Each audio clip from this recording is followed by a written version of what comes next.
Federal, sabe quando você vai poder me prender de novo? Nunca. Sabe por quê? Porque você é um policialzinho. Você ganha, sei lá, tem licença premium? Tem o quê? O que você tem? Vocês acham que você tem cacife pra me mandar pra algum lugar, gente? Sério, de verdade. Olha pra mim, olha pra vocês. Minha sandália vale o carro de vocês. Faz até a mão na série, presta pra Polícia Federal, ganha R$2.500 de salário e tem a síndrome do pequeno poder. Acho que manda alguma coisa, não sabe nem como usar essa arma. Eu fui pra Europa, meu amor.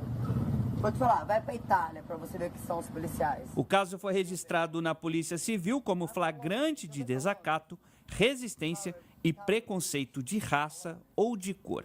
A influenciadora passou por audiência de custódia e foi liberada, mediante o cumprimento de medidas cautelares.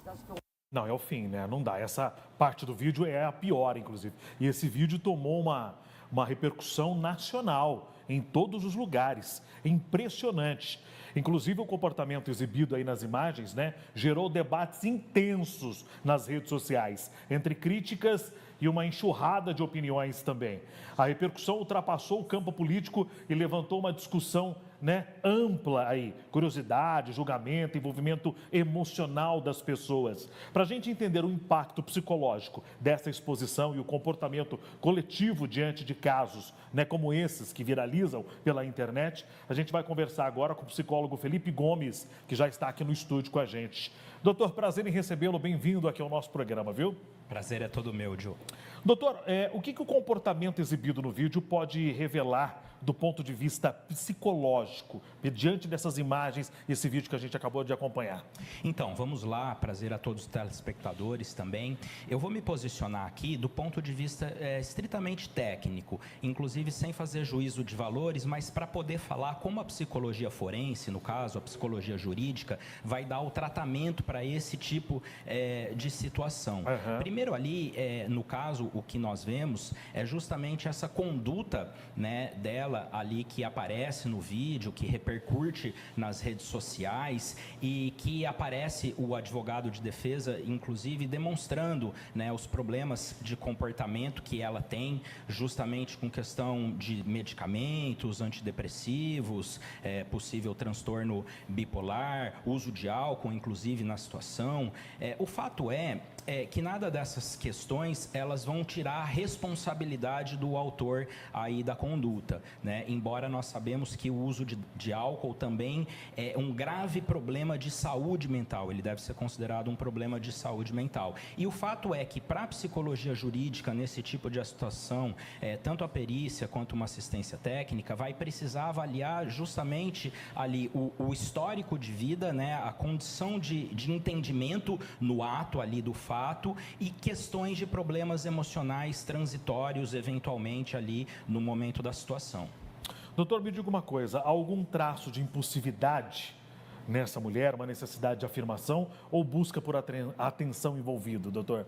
Então, você colocou muito bem, né? Nós podemos ver ali questões de impulsividade, dificuldade inibitória do comportamento, né? E que isso pode ser tanto em função ali do histórico de vida, o histórico psiquiátrico. Então, o que eu quero dizer é que tudo isso para a justiça vai precisar ser analisado do ponto de vista pericial, justamente para fazer um bom histórico de vida psiquiátrico, levantar essas questões emocionais que possam ali estar presentes, mas isso tudo é para poder dar a justa medida e até mesmo pensar em possibilidades de reabilitação, né, ressociabilização desse tipo de conduta por indivíduos que vão ter que passar ali, inclusive sofrendo as punições e também precisar pensar nesse tipo de reabilitação. Doutor, por que esses vídeos com forte carga emocional acabam atraindo tantas pessoas, tantos likes, tantas visualizações, doutor? Olha, você tocou num outro ponto aqui fundamental, que é a questão principalmente da forte emoção do vídeo, mas também a questão dela ser uma influenciadora digital. Então, nós precisamos ver que nesse tipo de situação, onde tem ativismo digital, influenciador digital, isso acaba abrindo vetores para o jurídico, né? Porque a repercussão justamente desse tipo de caso, ela acaba sendo maior e muitas vezes a responsabilidade responsabilidade do autor também acaba sendo maior, porque a exposição e ali o que ele passa como mensagem vai recair sobre ele próprio, que infelizmente é o que ocorreu, né? Podemos ver que nesse caso acaba recaindo sobre ele próprio as próprias condutas, as próprias ações, né, que lamentavelmente tomaram esse desfecho. Doutor, mesmo com essa questão que ela possa ter tomado bebida alcoólica, tomado alguns remédios fortes ou uso de qualquer outra coisa, o senhor acabou citando, e isso não tira a responsabilidade dela jamais, né, doutor? Exatamente, né? Porque ali o entendimento também é que a partir do momento em que se toma a decisão de realizar o ato, a pessoa está implicada naquela ação. Então há uma responsabilização. Agora, como eu falei, o que precisa ser verificado pela justiça é justamente esse contexto, esse entendimento, qual é a implicação e que medidas vão ser tomadas, né, ali de punição ou medidas diversas devido a determinadas situações. Então isso precisa ser avaliado, mas, como bem colocado, não tira a responsabilização do indivíduo. Doutor, esse tipo de vídeo, né, quando principalmente a autora desse vídeo, que foi essa moça, isso pode trazer danos psicológicos para a pessoa?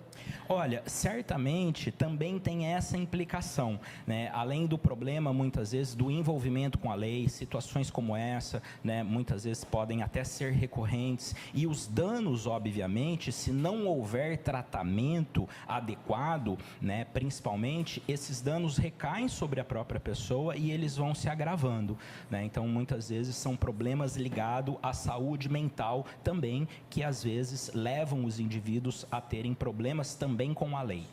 Doutor, para a gente finalizar, vídeos como esses acabam influenciando outras pessoas a agirem da mesma maneira?